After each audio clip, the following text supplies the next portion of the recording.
Okay. Hello, and hello to people online. My name is Kim Humphrey. I'm director of the Non-Institute, and let me welcome you all here today in a formal way to what's going to be a great seminar on a fantastic project on Indigenous cross-cultural higher education engagement and mapping. We hear more about that at the moment from Linda and others. So it's a welcome here to people in Darwin, but also in down at the Batchelor Institute, and also Lady Number, David, and we'll say a little bit more to welcome us to the country down there. Yep, shortly. Let me first of all though acknowledge that here, right now, we're on the prematurely monsoonal lands of the Larrakia Nation, and of course we pay our respects to Larrakia elders past, present, and and we acknowledge their continuing custodianship of their communities, their knowledges, and their country.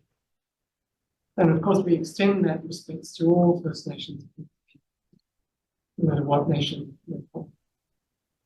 Well, I've got to say that today's quite a big day for CDU, for the Northern Institute, and also for our partners in this Batchelor Institute down at Batchelor, because in a sense, we're here to celebrate and to launch a quite unique project in the sense in which it documents the experiences of First Nations graduates, both from CDU and Batchelor Institute, in a way that I don't think has been done previously in such detail and such nuance. And that then now leaves us with an incredible resource for both for us as teachers, but also for potential students, both Indigenous and non-Indigenous. And I really think that all of those involved, and there's been quite a big team involved, should be very proud of this resource, because I think it does sit as quite a one that really hasn't been trialled before. I think it's true to say, in the way that we're doing, that this team has done. So I think you really need to be very proud of it. And having said that, I'm going to hand over to Linda to tell us more about the project itself, and also introduce the participants for today, and welcome us to country down your land. Maranani, Wakai. Yeah. Money. Okay. So I'm just saying thank you for your introductions. Thank you very much. Kim? Yes. So, yo. We were nine. Yeah, but it. Not the Wakai. So I'm just acknowledging everybody in the room and saying in this seminar, as Kim has explained, but also I'd like to say in my grandmother's language, in Marathiel, because I'm engaging with family from Daly River, I'll speak in Marathiel, as opposed to my grandfather's language in Maranungo. Yo, Nirenganga would the social to learn now. Come bigger.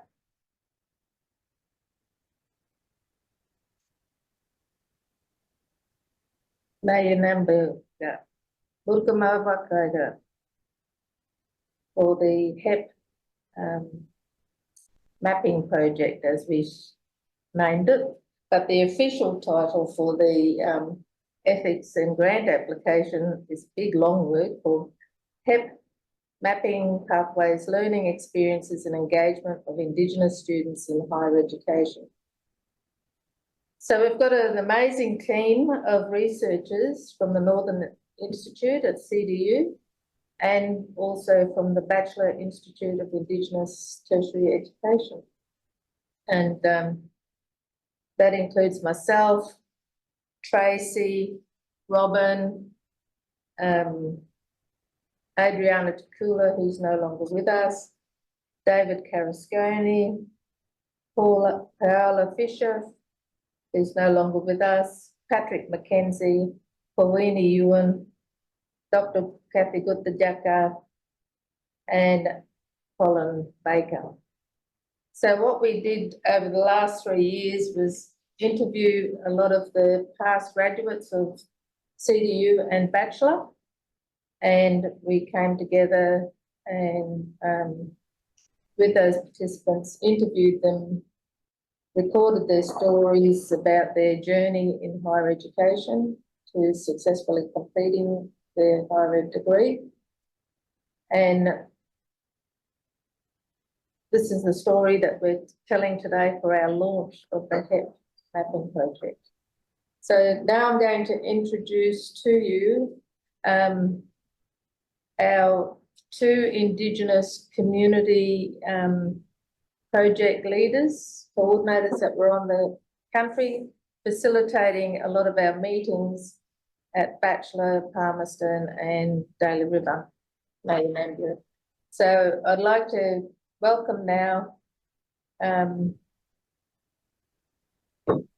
Miriam Anganmer Rose, who I call Angani or Allah Mum.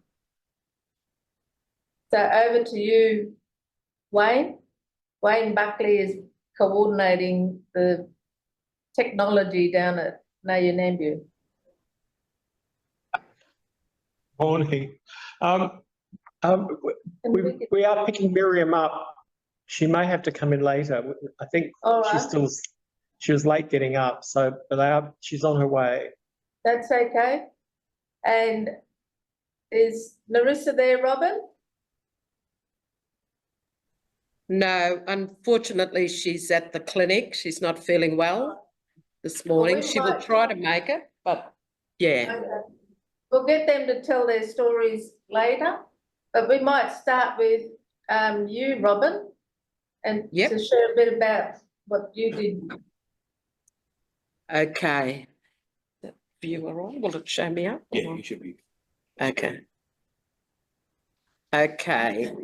So, good morning, everyone, and thank you for coming to our launch of our HEPPP mapping project. I'd just want to thank our team, research team, who've worked very hard on this project. And for this time, I'd like to just reflect on my journey, my higher education journey. And I was also a co-investigator, but also a participant. So my higher education journey, I actually stumbled into higher education, and it was for many of our people, many of the graduates and people we interviewed, it was through word of mouth. It was through our family members. It was through our friends. It was through people talking to us about, you know, higher education. And for me particularly, it was about teacher education. And so it was my auntie Madge Roses. Some of you might know Auntie Madge. And she went through Batchelor College in those days, and she was a qualified teacher, teaching at Ludmilla School with all of our kids from Bagot community. And one of the things that was like a logo or a saying back then, this was in the early 80s, was Aboriginal children need Aboriginal teachers. And this was something wherever she went, she would say this to all of us family members, friends. And I remember I was living in Kununurra at that time, and I wasn't working. I didn't really like Kununurra. So she said, Robyn, Aboriginal children need Aboriginal teachers, and you should come to Batchelor College and begin your teaching training. And so, you know, I wasn't really interested in teaching, although I did a bit of teacher education. Education, a teacher assistant back in Queensland. Yeah, I just came not really knowing about this place, but stepping into this whole space of education. And it was yeah, before too long, I got the passion for teaching and for education. And I began to see her vision of, yes, our children need their own teachers. And so stepping into that space was just something that was opened up a new world for me. I met new people. So in our education journey, in that higher education pathway, you know, in this project, we talked about the challenges and the barriers, but also the rewards and the celebrations. And one of the celebrations for me was my fellow students who later became like my friend, my family. And they were the ones who encouraged me to go on. At Batchelor in those days, the majority of our students were from remote Northern Territory communities. And so I was really amazed that people could still speak their own languages and knew their traditional, you know, knowledges and that. And so that really encouraged me to learn, but we all learned from each other. So we have the both ways philosophy and practice that was really strong. And it was really learning from each other, teaching each other. And that was the basis of our curriculum of delivery. It was community-based, community-driven. And that's where, I guess, the RAPE program came in too. And so I think some of the challenges that I reflect on was homesickness, because we stayed here for 4 years on campus. So that was it was a bit hard being away from the family. But the other big one, and I heard this come out of our data as we spoke to many of our graduates, was academic writing. So that whole space of academia and learning how to write in this academic way, and learning how to structure, and learning new jargons and all this academic discourse that we needed to use. That really challenged me. And how I overcame that was by talking with each other, my fellow students, but also reading a lot of academic articles, so that I was beginning to learn the structure and learn the language of academia. And so that helped me throughout the journey. And so today, I guess I could say it created pathways for me. I graduated with the Bachelor of Arts in Education through Deakin University, through the debate program, which was a collaboration between Deakin University and Batchelor Institute. And then I did my master's in applied linguistics through Charles Darwin University. And then a couple of other quals. And finally in 2019, I graduated with my doctor's in philosophy of Indigenous perspective. So it was that pathway. It created a pathway for us. I really enjoyed working on this project with Linda, and I also acknowledge Neressa.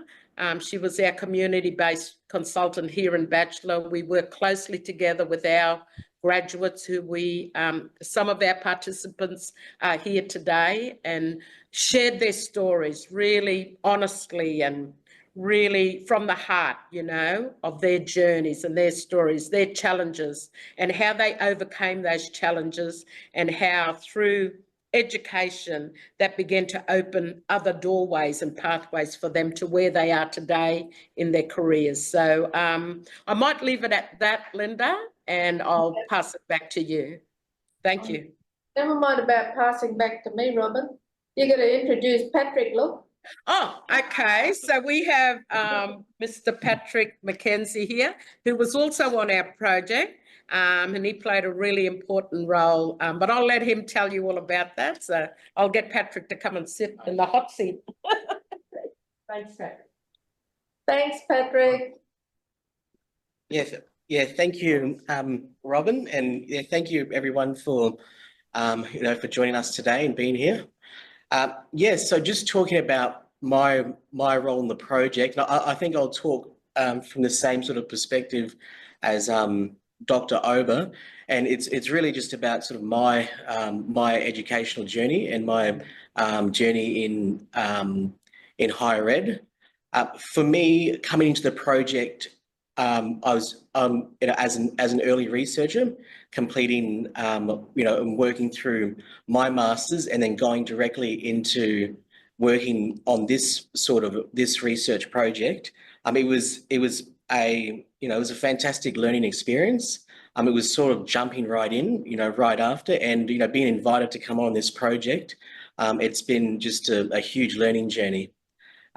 So I came in and worked through the ethics application, and then came in and got to listen and to read the transcripts and even do some of the interviews with some of the participants, which were the Batchelor, some of the Batchelor crew.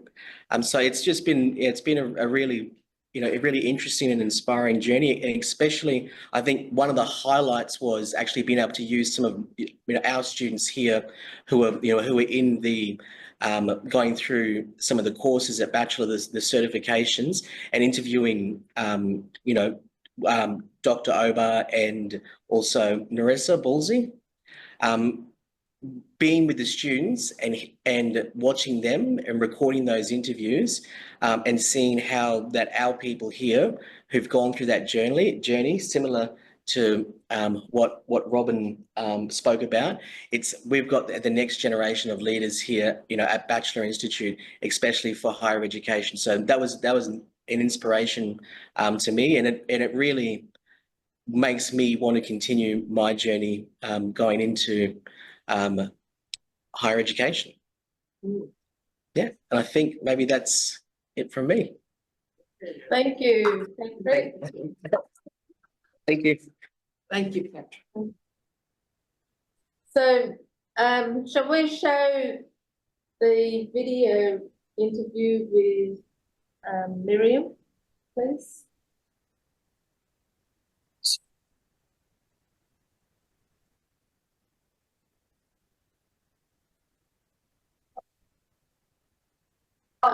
No, it's on the website. Sorry. So while she's finding that, I can say that, tell you a little bit about the project. So the study records, analyses and maps Indigenous graduate stories and experience in Australian higher education through shared storytelling to better understand the diverse cross-cultural elements experienced and expressed by Indigenous people who successfully completed a higher education degree. The research is aimed at addressing more effectively the problem of low higher education participation from poor Indigenous students, particularly in regional and remote areas, by disseminating graduate story and experience in Australian higher education. So those stories that you just heard from Robyn and Patrick, it just enriches what we've done in this whole project. It's so amazing that we've been able to capture that after all these years. I mean, people have written about it, and but I don't think it's the same as going along and recording the way that we have with Indigenous people, with Aboriginal and Torres Strait Islander people, to capture the richness of the graduates telling their story.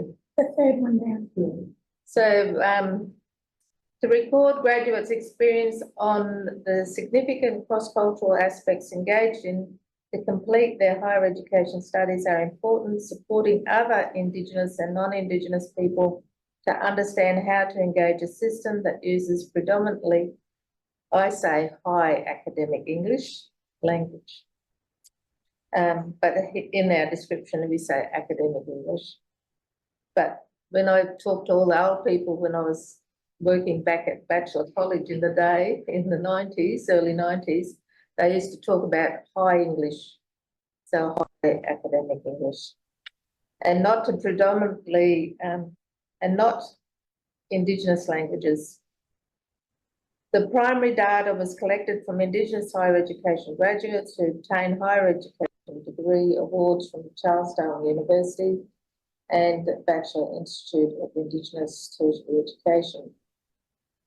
This research was conducted by Indigenous and non-Indigenous researchers. And those non-Indigenous researchers who are unable to be with us. David Karacsonyi is over in Hungary.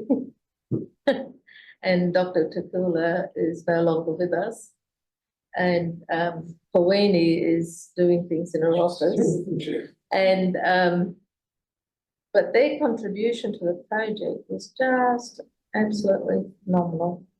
And when they used to talk about their own experiences of working with us and with the interviewees, they were just blown away about their journey and their stories that they were listening to. So, and it still gives me goosebumps. So anyway, have we found the interviews? Yes, here's our launch page for the Is Linda, is Miriam there in the room? I With don't Wayne? know. I don't know. Yes. Is Yes. she? Oh, well, Yeah, we if can she's go, there, maybe we can go to her. yeah, we can go to Miriam. Is Robyn there? Is We've Larissa got, there as well? No, Naressa's not here, but maybe let's go to Miriam. Okay, we can do that. Yeah, okay.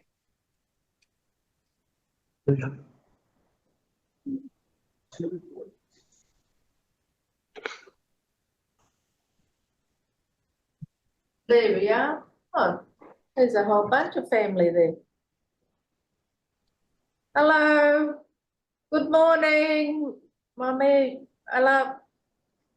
Oh, Morning, Hello. Yuhun so there's from two Batchelor. mums and Donna. Hello. Hello, Mum Pandela. Louise. Louise Pandela Hello. and Donna Sullivan. Mommy there. Another one, mommy. Pendel. Yeah. Hi. Wait. Hello. I'm to Linda. Hello.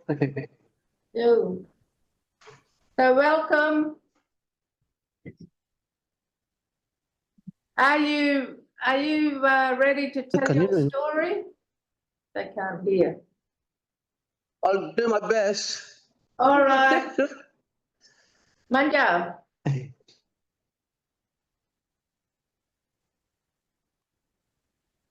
What she wants me to talk about?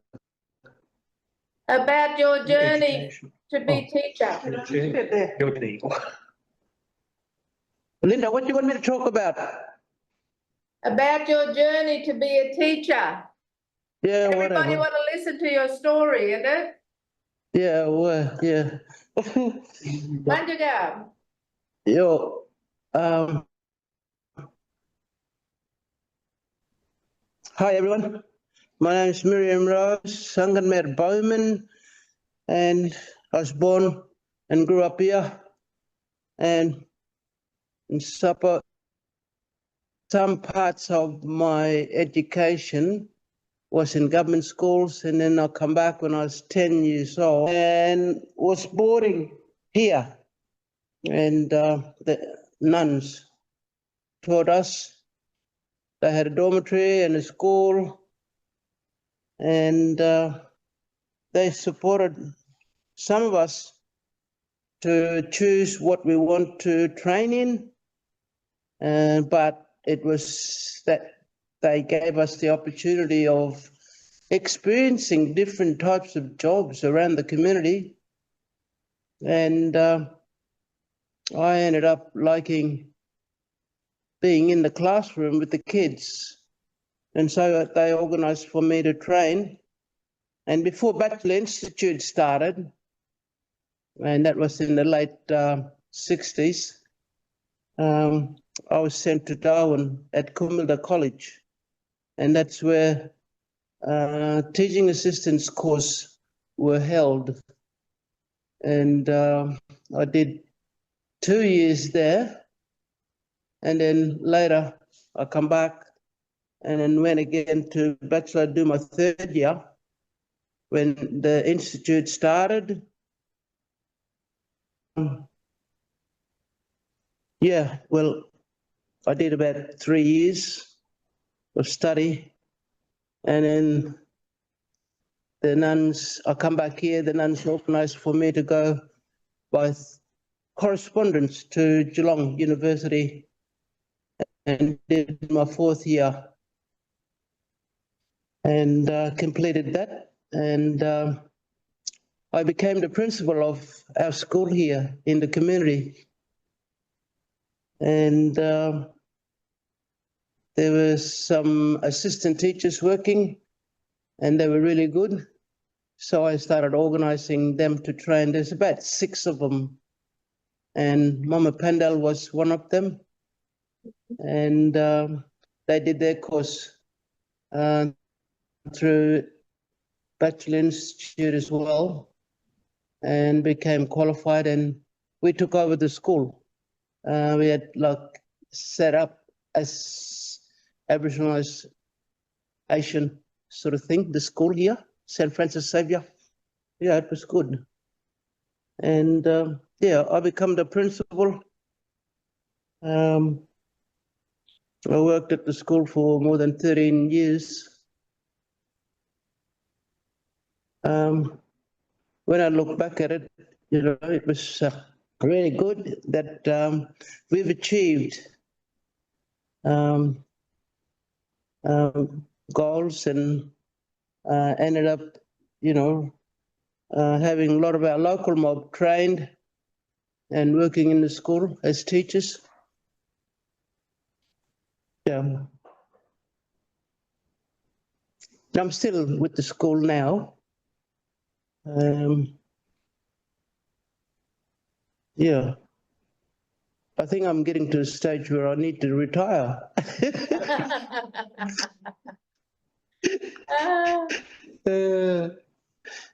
Yeah, I spent all my life, or most of my life anyway. And it's not just the kids, the teachers, any of the staff members, service providers.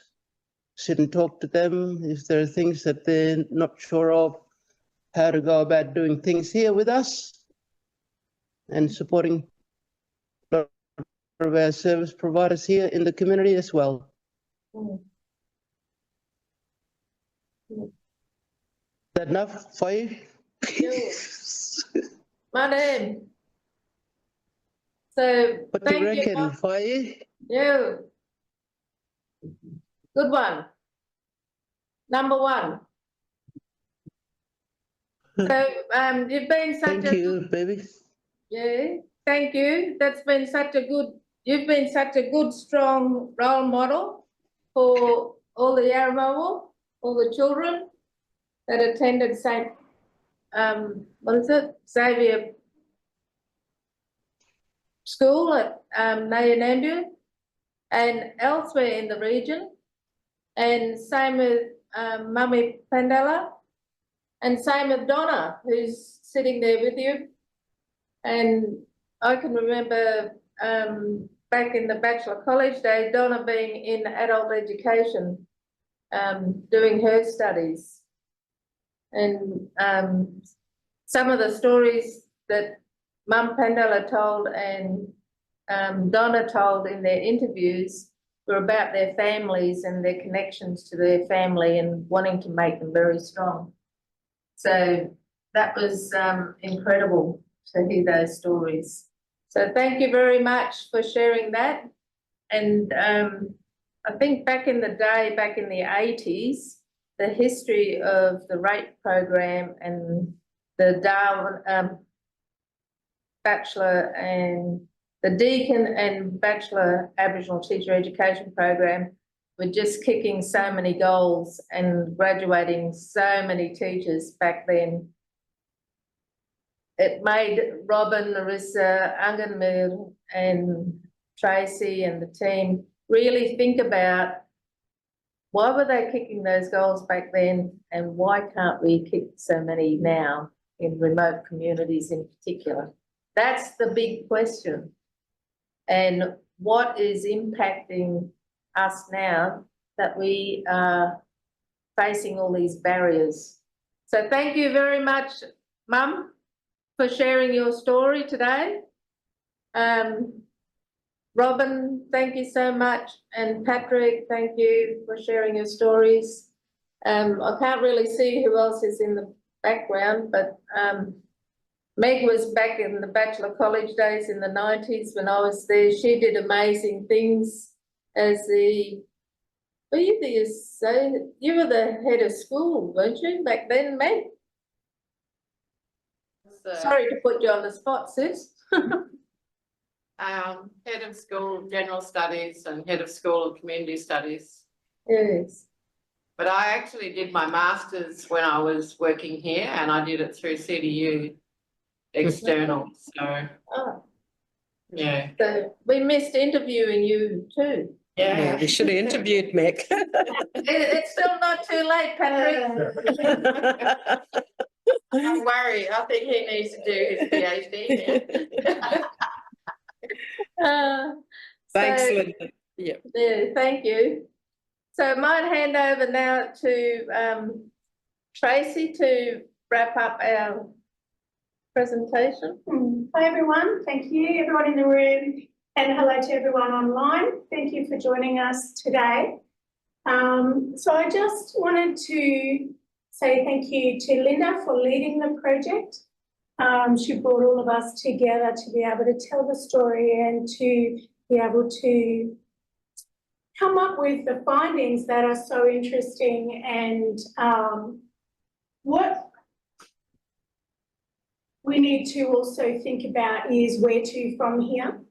So what we have with our combined HEPP projects over the last 3 years is we've collected a picture of a continuum of Indigenous engagement here at CDU. So looking at pathways in, including senior secondary students coming through in a vet in schools pathway.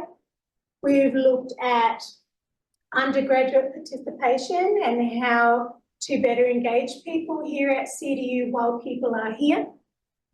And we've looked at the graduate and success stories and what people have managed to move on with and be able to accomplish because of the foundations in education that they gained here at CDU. And BITE, apologies, BITE. And what we need to do now is, apart from obviously the publication from this fantastic project, is also to extend that into a publication or some kind of output that reflects that whole continuum that we now know about and the lessons that we can learn from that for future students. So I was also a participant in telling my story, and a couple of weeks ago now I gave a presentation about my experience of being a teacher here in the Northern Territory, including my journey through study at CDU. And I've also been fortunate to be working on a fellowship over the last month, since February, to find out how can we better promote study, especially for teachers. So how can we engage senior secondary students to come, and what would Aboriginal teachers also deliver as a message to promote, higher ed study and to get people to come. And it's a little bit of a sad story for teaching because the majority of senior secondary students said they weren't interested in doing teaching. But the findings will be coming out in a publication and with our outputs.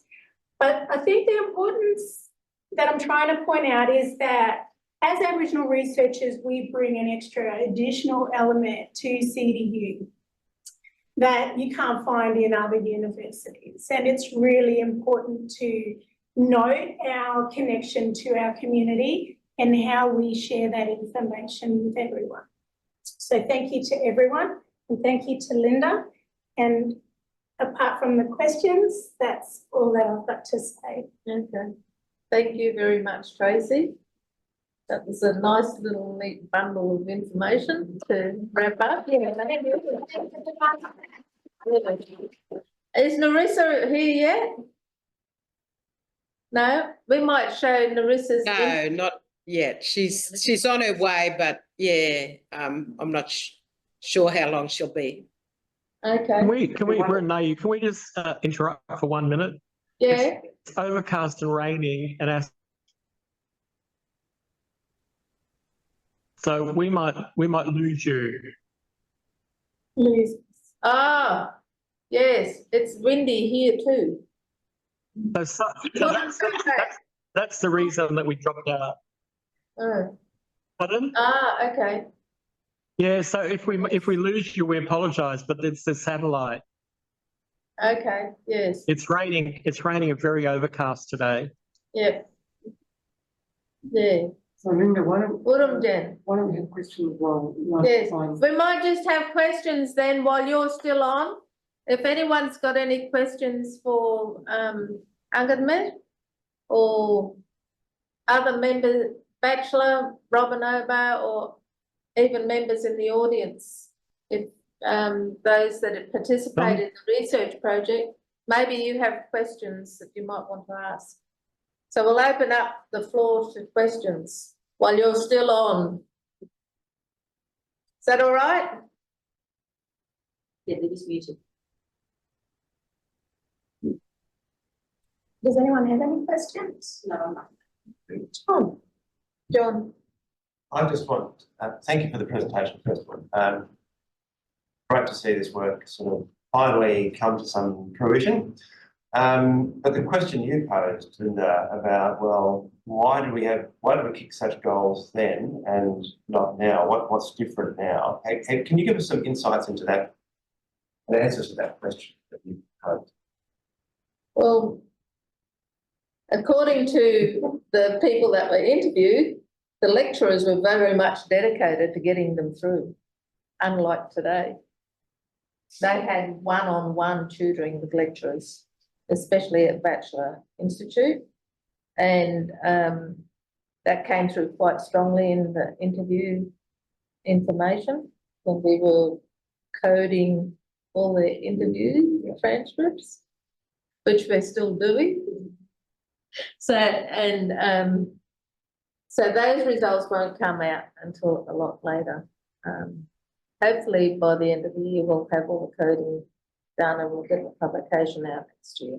Can I add a little bit to that? Yes. So adding to that, the responses that I've had from asking people about, you know, did you want to be a teacher? Do you want to come to City Study? You know, how would you promote it?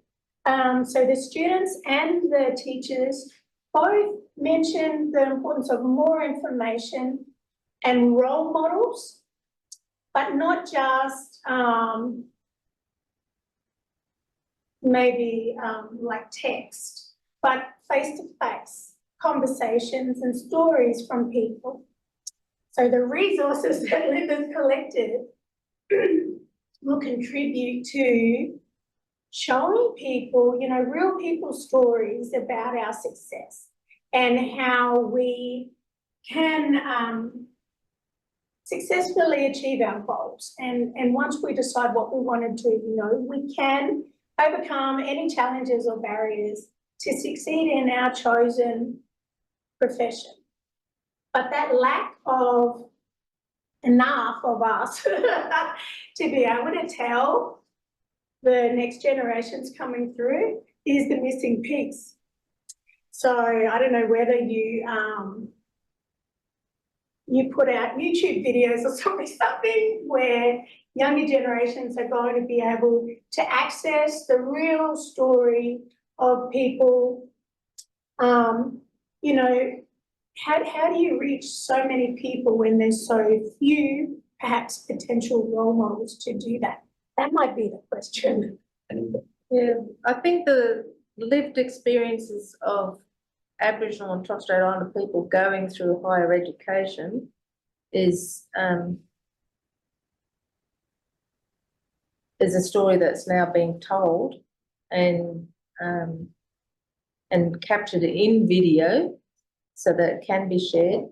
But I think when I was lecturing in School of Education from 2001 till 2010, the graduation of Indigenous students staying in the retention of students staying in the system was very good. But it still wasn't the same as the debate program. Mm. And that's and what I did was modelled a lot of my teaching and learning programs on that debate program, and I would go and do extra tutorials with the Aboriginal and Torres Strait Islander students. And most of them, in fact, 100% graduated between 2001 to 2005. And I don't know what happened after that, but that was part of my PhD studies. It was 100% that stayed and graduated. Usually, what was happening before that was when students got to second year, they all, I think it was 75% dropped out. Mm. I'm really scratching my head because that's a long time ago when I did that PhD study. 75% dropped out. And I just found that phenomenal. That was after coming from Batchelor to CDU to work. And I thought, that was a bit mind-boggling for me, and that's why I did that PhD on narratives and landscapes, how they best serve Indigenous knowledge interests, and created the model of making sure that the students had a lot more access to myself, at the time Tanya Nassa, and other non-Aboriginal people that were supportive of Indigenous people, and that was in the School of Education back then. I think So- the other thing too, Linda, sorry, Yeah, no, is go on. that back in that era, people were identified, like Miriam Rose said, you know, there was a group of 6 students or teachers in her school, teacher assistants, that she handpicked or they identified. And so back in the day, people were identified, whether That's it was in health or education or media, that, you know, the elders, the leaders would identify people as being mature enough and they've seen their pathway, and they've sponsored them and supported them to come away to do their study. So there were things that were in place at the community-based level too. But also I hear what you and Tracy are saying, that, you know, the support from the lecturers, that came out a lot. The support with fellow students, that was very important. Family support. And with debate, it was really radical. It was like thinking outside the box to these intensive workshops, with lecturers coming up from Deakin University, working here at Batchelor, but very intense for 2 to 3 weeks, that got us through. You know, I was part of the first cohort, if you like, through that. And so it was done very, very differently, very intense, but it got us, you know, onto that higher education level that we needed. We needed that sort of teaching. So there's lots of different factors, but I think also the universities and institutions, not only Batchelor and CDU, but, you know, everywhere needs to move with the times and look realistically at what our contexts are now currently, and look at how do we address these needs, because it is different to 25 years ago, 30 years ago, when debate came through. We need to look currently at what's happening and how do we work with that, and how do we look at working together to ensure we create these higher education pathways. If I may add. We got Stephanie Bulsey would like to speak. Yeah. Come up. Yeah, Stephanie would like to say something. Yeah. Thank you. Oh, we've got Narisha here too. You know? Yeah. I'll grab a chair. Yeah, no, you sit here. Oh. Hello, Stephanie. How are you? Oh, Good, yeah. thanks, Yeah, no, just adding on to that and what you're listening and talking to, and very curious on that. And you know, providing that pathway, and looking at Batchelor Institute and where it is now. you're looking at the retention rate. And one of the ones, you know, coming from as the manager of student services and with my two staff members in here and looking at that retention rate, where we go out to the bit of background and put out those enrolment forms, provide that pastoral care while our students are on site. Back when I was studying, we had that academic progression and that support. And talking about that retention rate, and I think for Batchelor Institute and for all other universities and institutes around Australia, and especially for our First Nation students, is actually having our students are dropping off, but that information is not being fully collected, that support there for our student is not being implemented today, and following up as to why I've pulled out of the course, I haven't continued my course.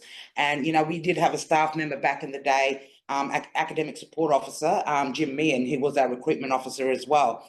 So, you know, when we know not only for students that are, you know, breaching any code of conduct, yes, that's all good and well, we're really homing in on that, but we're not having a look at their academic progression and following up with that and finding out why, you know, and there's no pathway.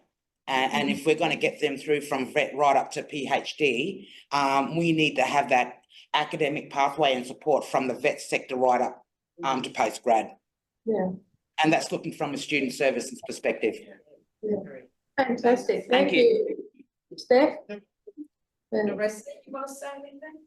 Well, I missed a lot, sorry. No, you're right. Can we see her? Yeah. Yeah, they can see me. You're going to sit next to her, Robyn? Yeah. Yeah, sit in yeah, there. and then Meg's got a question, I think. Yeah. You're right, Just Steph? going, yeah, I'm right. Okay. I just want to continue with what Steph just said about retention. So back in the day, we not only look at retention, but we looked at the attrition rate as well when Gordon and I worked in student services. And I know just from talking with Joe and Pat, looking at the compendium that Gordon and I did back in the day. Gordon Shirley, yeah. So I think we need to go back and look at that where our students are. Look at, because it tracked what the students were doing, whether they were working in the field of their qualifications or whether they moved. And I think, yeah, I think we need to do that because I think we're stagnant at the moment. I think we need to move forward, especially in higher ed, and hoping that one day higher ed will come back. But I think, yeah, for universities and that, we need to really seriously look at attrition and retention. Yeah, because I think that's going to guide us where we're going to go in the future with our, you know, if we want to do that academic staircase, then we need to capture that, you know, and really look at what community wants. I think sometimes we lose track of what community wants. Yeah. So community should be telling us, not us telling community. Yeah. That's what Yeah. Yeah, in the higher ed journey, yeah. I enjoy my higher ed journey here at Batchelor. Yeah. Yeah. Yeah. Meg, you want to I say think something? Meg had a question. Yeah. Oh, it's not. Oh, no, here's Meg. I just had a question and then I also had a thought. Can you hear me? Yeah, we can hear you. So my question was, when you did interviews, did anybody bring up the difference between going and studying at a mainstream institution or studying in an Indigenous only bachelor's degree? Yes. Yeah. Because it also, I just thought about, remember the program, which was a leadership development program with the public sector, Kigara and Lukukan. Now, they had all Indigenous people in it. When they had their graduation, families and children came to that. And I said to someone, see all these children, they are seeing the possibilities. Because there's their mother or their father graduating. And that's a really just a visible thing. But yeah, the whole, because I've been through like Aboriginal Task Force, which is Indigenous only, then moving into mainstream. So I was just curious about sometimes where the students don't feel safe going straight into mainstream. They Yeah. prefer that environment of Indigenous only. So yeah. Can I answer some of that? Yes. Hi Meg, it's Tracy. Thanks for the question. So just as an example of my own journey and studying at CDU, when I first enrolled it was NTU, and I'd spent my whole life as an Aboriginal person, born in Darwin, growing up in Darwin, attending Casuarina High School. And so the transition from high school to university didn't seem like a big step. It didn't seem like something that was impossible. I don't know if I'm stubborn or different or something, but I decided when I was in year 6 that I was actually going to be a teacher. And I didn't change my mind from that. It was, and I didn't need a role model. I didn't need someone to tell me I could do it. It was just, I was going to do it and I did it. And the only thing that I think was a bit sort of interesting perhaps with my journey was I felt the need to be able to cope and keep up with everything as well as all of my non-Indigenous peers. So I felt like I was perhaps competing. And even though I was offered support from Indigenous student services, I didn't want to have to access additional support. I wanted to feel like I was doing it all myself. Yeah. So I suppose that was a little bit of a challenge when I had my family questioning why I wasn't hanging out with them on weekends and things like that, because I was busy trying to make sure I kept on top of all of my assessments and my work. And I don't know, I think maybe I just had like a single-minded kind of attitude that I was definitely going to be a teacher, and failing didn't come up. It didn't seem like an option. It wasn't going to happen. So I don't know, maybe not everyone thinks like that, but you know, so now I have a son. He's 13. He's an only child. And so he's been brought up in a household where mum is a teacher, an educator, whatever, has a PhD. Dad, who's also, my husband, who's also Aboriginal, Greg, he has 2 masters, masters in business administration and a master's in public policy. So my son gets to see that example every day, and he thinks he's going to be smarter than us anyway.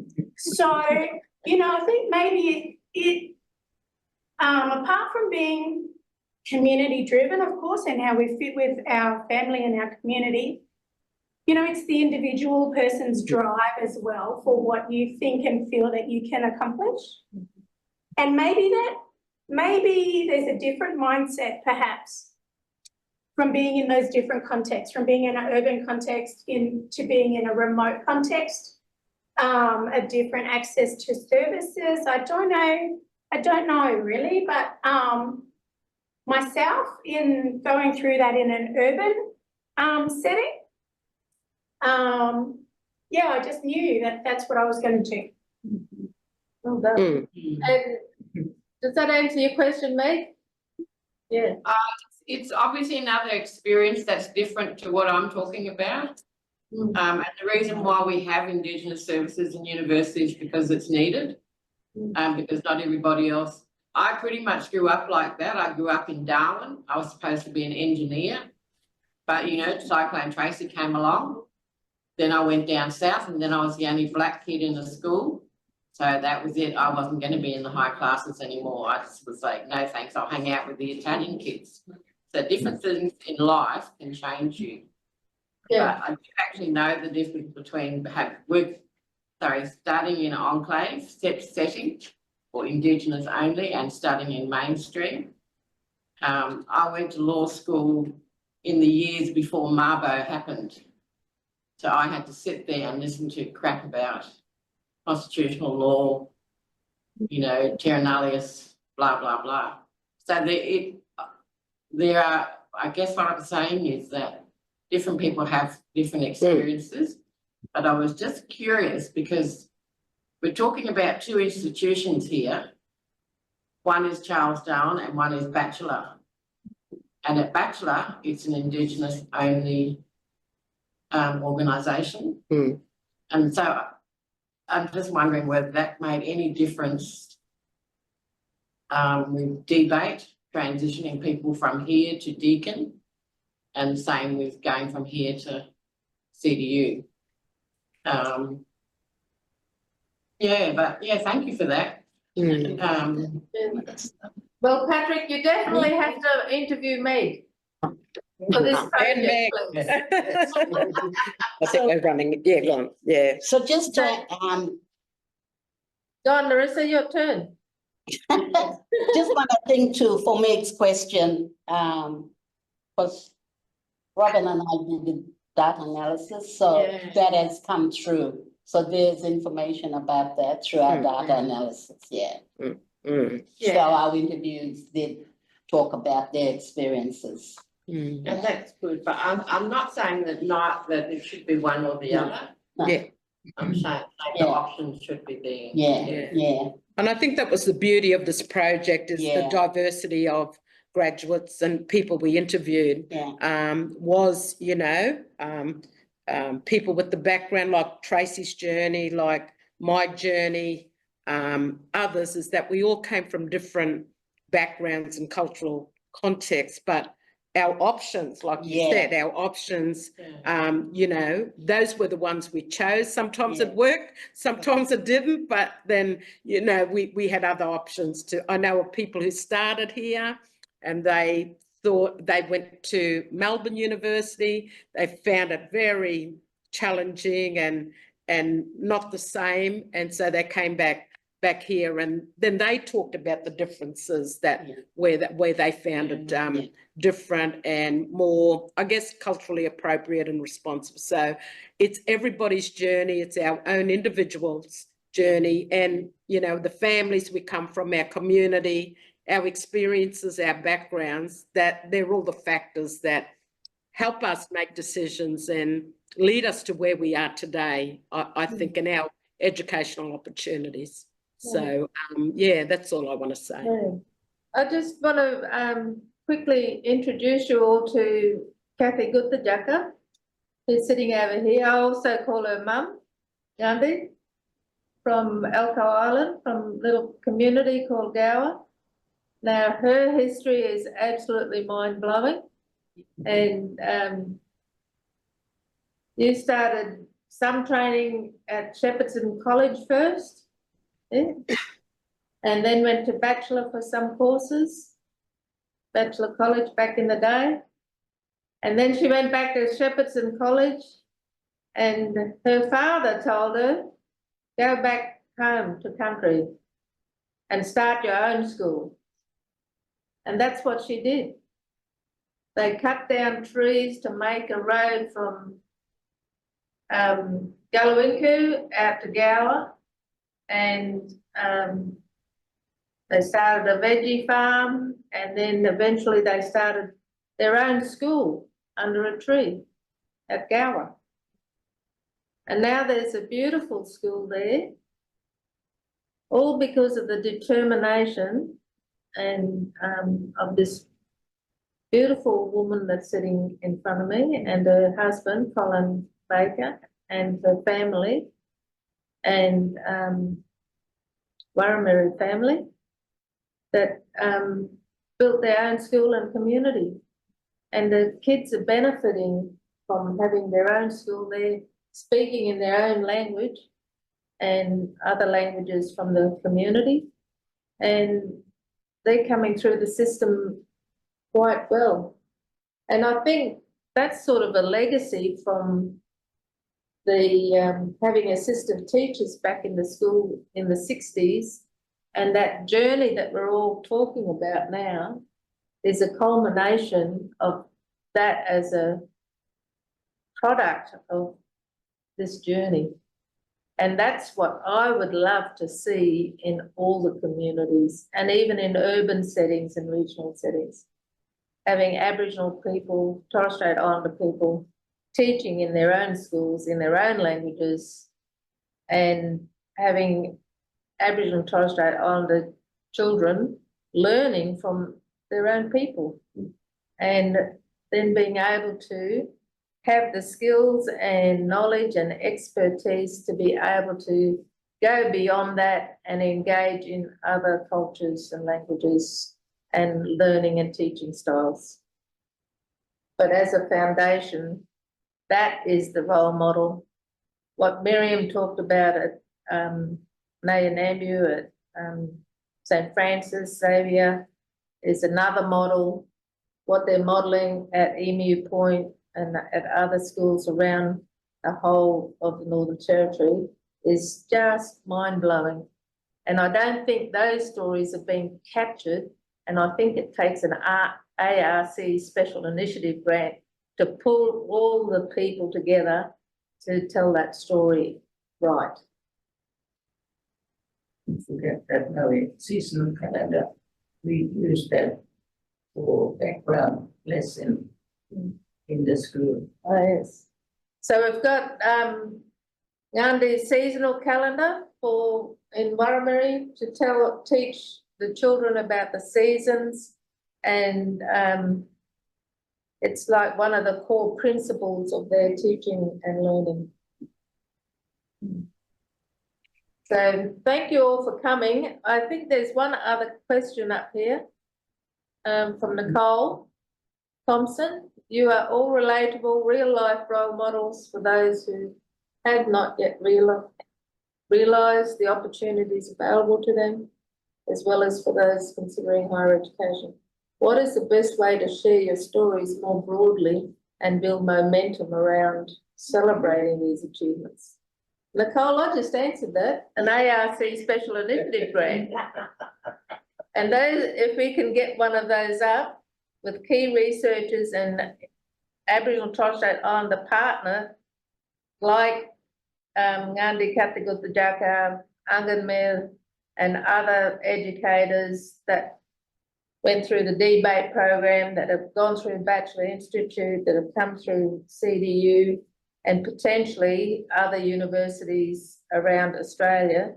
If we can get a cohort together to extend this program and the other HEPPP programs that we've been listening about and engaged with here at CDU, these are the options. This is one option that we can consider for a 10-year extension of this. So that's something to think about. And I know we're all getting ready to retire, but I'm not ready yet. So, and Kathy Guthadjaka is not ready yet. And I don't think Anganmil is ready yet. And I don't know that you are ready yet, are you, Robyn, Marissa, and Megan? Yeah, you're ready for retirement now. You're gammon. So, and we've got young people in the audience like Shana, who's learning from all of us now and other colleagues here at CDU, and having her own community involved in higher education research. So these are the opportunities that we've created this space in higher education to allow for all our mob to come and join us on our journey and enrich their journey so that they can share their knowledge with their next generation. And I think this sort of intergenerational discussion and research practice is a best model practice that we could talk about in the future. So on that note, I'm going to say, Manem Ngangi Badde.